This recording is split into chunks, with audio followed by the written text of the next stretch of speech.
Subscribe பண்ணுங்க. அப்படியே பக்கத்துல இருக்க பெல் ஐகானையும் பிரஸ் பண்ணுங்க. சிம்ம ராசி சனி வக்ர நிவர்த்தி பலன்கள் 2024. சிம்ம ராசிக்காரர்களுக்கு சனி பகவான் வக்ர நிவர்த்தி பெற்றவுடன் ஆட்டம் ஆரம்பமாகும். வருகின்ற 4/11/2024 சனி பகவான் வக்ர நிவர்த்தி பெறுவார். வக்ரம் என்பதை மிகவும் தெளிவாக வக்ரம் பெறும்போது வக்ர பலன்களை பற்றி போட்டிருக்கிறோம். பார்க்காதவங்க பார்த்து, கேட்காதவங்க கேட்டு பயன்பெறலாம். வக்ரம் என்பது பின்னோக்கி செல்வது. பின்னோக்கி சென்று இருந்த 5 மாதங்கள், அதற்கு பிறகு வக்ர நிவர்த்தி பெறுவார். வக்ர நிவர்த்தி பெற்றவுடன் சனி பகவான் மிகவும் வேகமாக செயல்பட துவங்குவார். வேகமாக செயல்படுவார் என்பது ஓராண்டு காலங்கள் கண்டக சனியாக இருந்துவிட்டு அதற்கு பிறகு அஷ்டம சனியின் அறிகுறிகளை இப்பொழுது செய்ய ஆரம்பித்து விடுவார். ஏன் கேட்டீங்கன்னாக்கா, குரு பகவானா பயிற்சி காலங்கள் முடிவதற்கு 3 மாதங்களுக்கு முன்பதாகவே நற்பலன்களை செய்வார். ராகு கேதுக்களா 4 மாதங்களுக்கு முன்பதாகவே நற்பலன்களோ அல்லது அசுப பலன்களோ தர ஆரம்பித்து விடுவார்கள். சனி பகவான் மட்டும்தான் 6 மாதங்களுக்கு முன்பதாகவே உங்களுக்கு நற்பலன்களோ அல்லது கெடு பலன்களோ தருவதற்கு ஆரம்பிப்பார். சனி பகவான் மட்டும் 6 மாசத்துக்கு முன்னாடின்னு கேட்டீங்கன்னாக்கா, முன்னெச்சரிக்கையாக நான் வரப்போகிறேன், உங்களுக்கு பல வகையான நற்பலன்களை நல்ல இடத்திலிருந்து தருவேன், கெடு பலன்களை கெட்ட இடங்களிலிருந்து தருவேன் என்பதை அறிகுறியாக உங்களுக்கு உணர்த்துவார். அப்படி இருக்கும்போது சிம்ம ராசிக்காரர்கள் சனி பகவான் வக்ர நிவர்த்தி பெற்றால் மிகவும் கவனமாக இருக்க வேண்டும். எந்த ஒரு ஜாதகத்திலும் சரி, புதன் பகவான் கெட்ட இடங்களில் இருந்து அல்லது கெட்ட ராசிகளில் அமர்ந்து கெட்டிருந்தால் உறவுகளால், தாய் தந்தையர் உறவுகளால், நம்பியவர்கள் உறவுகளால், நண்பர்களால், கணவன் மனைவியால், மனைவி கணவனால் நற்பலன்களை அடைய முடியாது. இங்கு நீசம் பெற்றிருப்பது மீன ராசியில் புதன் பகவான் நீசம் பெறுவார்.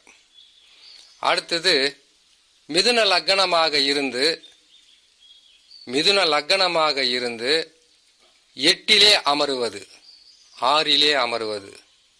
கன்னி லக்னமாக இருந்து புதன் பகவான் 6, 8 அமருவது அல்லது நீசம் பெற்ற கிரகங்களுடன் சேர்ந்திருப்பது. அப்படி அமர்ந்திருந்தால் உறவுகளால் நற்பலன்கள் என்பது கிடைக்காது. நீங்க கொடுத்தா வாங்கிக்குவாங்க, அவங்க கிட்ட உங்களுக்கு எந்த நன்மையும் நடக்காது. போற்றுவார் போற்றட்டும், தூற்றுவார் தூற்றட்டும் என்கின்ற கணக்கில் தான் வாழ்க்கை இருக்கும். நற்பலன்கள் நடக்கும்போது நீங்கள் மற்றவர்களுக்கு உதவி செய்தாலும் உங்களுக்கு கெட்ட நேரம் என்று வந்துவிட்டாலே அனைத்து உறவுகளும் உங்களை கை உதறி விட்டுவிடும்.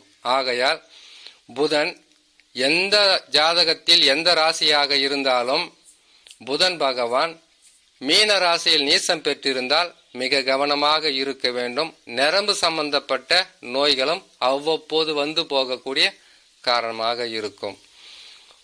புதன் பகவான் ஆட்சி பெற்ற கிரகமோ அல்லது உச்சம் பெற்ற கிரகத்துடன் சேர்ந்திருந்தால் பெரிதளவு பாதகத்தை தரமாட்டார். பங்கம் ஏற்பட்டு வசதி வாய்ப்புகள் கட்டாயமாக இருக்கும். பங்கம் ஏற்படுவது என்பது அசிங்கப்பட்டு, அவமானப்பட்டு, பொருட்களை இழந்து, நம்பியர்களை ஏமாற்றத்தை சந்தித்து அதற்கு பிறகு தன்னுடைய சொந்த முயற்சியால் வெற்றி பெறுவதற்குண்டான வழியை கொடுப்பது தான் பங்கம். அந்த நிலையில் இருந்தால் மிக கவனமாக இருக்க வேண்டும். சரி, பலன்களுக்குள் போகலாம். சிம்ம ராசிக்காரர்களுக்கு சனி பகவான் வக்ர நிவர்த்தி பெறுவார். வக்ர நிவர்த்தி பெற்றவுடன் அதிவேகமாக செயல்பட்டு நற்பலன்களை தந்து விடுவாரா? சனி பகவான் என்னைக்குங்க சிம்ம ராசிக்காரங்களுக்கு நல்லது செய்திருக்கிறாரு. அப்படி நல்லதே செய்துட்டாலும் உடனுக்கு உடனாக கெடு பலன்களை செய்யாம போனா அவருக்கு தூக்கமே வராது. ஏன்னு கேட்டீங்கன்னாக்கா, சனி பகவானுக்கு சூரியனும் சந்திரனும் பகை கிரகம். பகை ராசிகள் பகை கிரகங்களாக இருப்பதினால் நற்பலன்களை செய்வார். ஆனால் நல்ல இடங்களில் அமரும்போது செய்வார், கெட்ட இடங்களில் அமரும்போது அதிகப்படியான கெடு பலன்களை தந்து விடுவார். இந்த வகையில் சனி பகவான் வக்ர நிவர்த்தி பெறுவார். வக்ர நிவர்த்தி பெற்றவுடன் ஓராண்டு காலங்கள் என்பது கெண்டக சனியாக இருக்கும். கெண்டக சனியில என்ன நடக்கும்? குடும்பத்தில் இருக்கிறவங்க பேச்சு நம்ம கேட்க மாட்டோம். நம்மளுக்கு மிகவும் உதவியா இருக்கிறவங்களோ அல்லது முன்னோர்களோ மூத்தோர்களோ சொல்ற வார்த்தையவே அது காது கொடுத்து கேட்கவே மாட்டோம். கேட்காம தான் தோன்றித்தனமாக எதையாவது ஒரு தவறை செய்வதற்கு உங்களுக்கு வழிகாட்டுவார். தவறு என்பது வயதில் முதியவர்களாக இருந்தால் பெரிதளவு வாழ்க்கையில கஷ்டப்பட்டு நஷ்டப்பட்டு வந்ததுனால ஓரளவுக்கு பக்குவம் இருக்கும். இளம் வயதில் இருப்பவர்களோ திருமணமாகி குடும்பஸ்தர்களாகவோ இருந்தாலும், ஆணாக இருந்தாலும் பெண்ணாக இருந்தாலும், வேலைக்கு செல்லக்கூடிய யாராக இருந்தாலும் பாதகத்தை தரும். இந்த நேரங்களில் படிக்கிற பிள்ளைகள் மிக கவனமாக இருக்கணும். ஏன்னு கேட்டீங்கன்னாக்கா, குடும்பத்திற்கு ஆகாத வேலை, வீட்டிற்கு ஆகாத வேலை, உங்களுக்கு ஆகாத சில தவறான வேலைகளை செய்யக்கூடிய வழியில் உங்களை நடத்தி செல்வார். ஆகையால் சிம்ம ராசிக்காரர்கள் மிக கவனமாக இருந்து விட்டால் வரக்கூடிய பாதகத்திலிருந்து உங்களை காப்பாற்றிக் கொள்ளலாம். கண்டக சனியில் தவறுகளை செய்ய வைத்துவிட்டு அஷ்டம சனியில் அகப்பட்டு கொண்டு வாழ்நாள் முழுக்க சிக்கல்களை சந்திக்க வைப்பதுதான் சனி பகவானின் திருவிளையாடல்.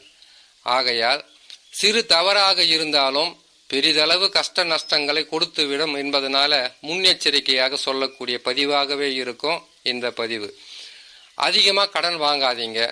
ஏன்னு கேட்டீங்கன்னாக்கா, அஷ்டம சனியில் அவமானம் அதிகமாக இருக்கும். செய்கிற தொழிலில் பல வகையில் உங்களுக்கு பின்னடைவாக தான் இருக்கும். இருந்தாலும் பொறுமையாக இருங்க. நேரம் சரியில்லை, காலம் சரியில்லைன்னு நினச்சிக்கிட்டு பொறுமையாக இருங்க. ஓரளவுக்கு தாக்கு பிடிக்க வேண்டும் என்றால் உங்களுடைய சொந்த ஜாதகத்தில் தசா நல்ல நிலையில் இருக்க வேண்டும்.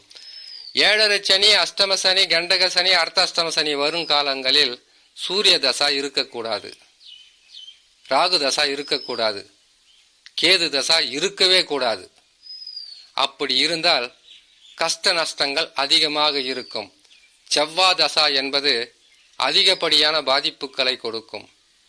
ஆகையால் சிம்ம ராசிக்காரர்கள் ஒவ்வொருவரும் குலதெய்வ வழிபாடு, இஷ்ட தெய்வ வழிபாடு, தவறான பாதையில் போகாமல் இருப்பது, கடன் பெறாமல் இருப்பது, அல்லது கடன் வாங்கினால் கொடுக்க உங்களுக்கு சக்தி இருக்கா, அந்த அளவுக்கு உங்களுக்கு உதவி இருக்கா, வருமானம் இருக்கான்னு சிந்தித்து செயல்பட்டால் பெரிதளவு உங்களுக்கு பாதகமாக இருக்காது. அடுத்தது, செய்யற தொழிலில் எதிர்ப்புகளும் எதிரிகளும் அதிகமாக உருவாவாங்க. எடுக்கும் முயற்சிகளில் எளிதில் வெற்றி கிடைக்காது.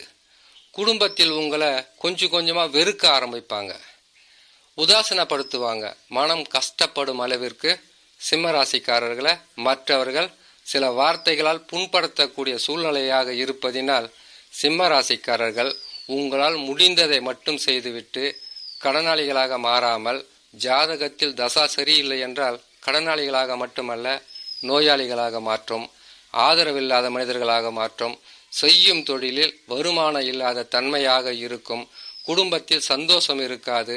அரசு ஊழியர்களாக இருந்தால் மேலதிகாரிகளின் கோபத்துக்கு ஆளாகக்கூடிய சூழ்நிலையாக இருக்கும். எது செய்தாலும் குற்றம் கண்டுபிடிப்பாங்க, குறைகளை சொல்லுவாங்க.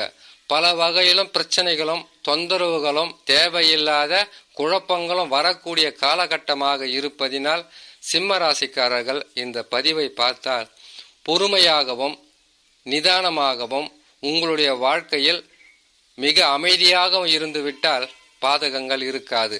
எதையாவது நீங்க செய்ய போய் அது ஒரு பாதகத்தை தந்து அஷ்டம சனியில் பல வகையான கஷ்டங்களை சந்திக்க கூட நேரமாக இருக்குமே என்பதனால் உங்களுக்கு முன்னெச்சரிக்கையாக பதிவாக சொல்லக்கூடியது இந்த பதிவு.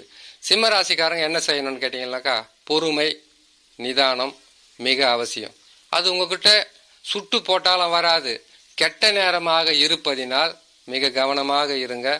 உங்களுடைய சொந்த ஜாதகத்தை நல்ல பரிசீலனை செய்து எந்த தசா நடக்கிறது, எப்படி இருக்கிறது என்பதை ஒன்றுக்கு இருமுறை நீங்கள் கேட்டு தெரிஞ்சுக்கிட்டீங்கன்னாக்கா உங்களுக்கு மிகவும் உதவியாக இருக்கும். கெட்ட நேரங்களில் கெடுபலன்கள் அதிகமாக நடக்கக்கூடிய காலகட்டமாக இருப்பதினால் மிகவும் கவனமாக இருந்தால் உங்களுக்கு வரக்கூடியதை நீங்களாகவே தடுத்து உங்களை காப்பாற்றிக் கொள்ளலாம் என்று சொல்லி இன்னொரு நல்ல பதிவில் உங்களை நான் சந்திக்கிறேன். நன்றி, வணக்கம். மேலும் தகவலுக்கு எங்கள் சேனலை மறக்காமல் சப்ஸ்கிரைப் பண்ணுங்கள். நன்றி.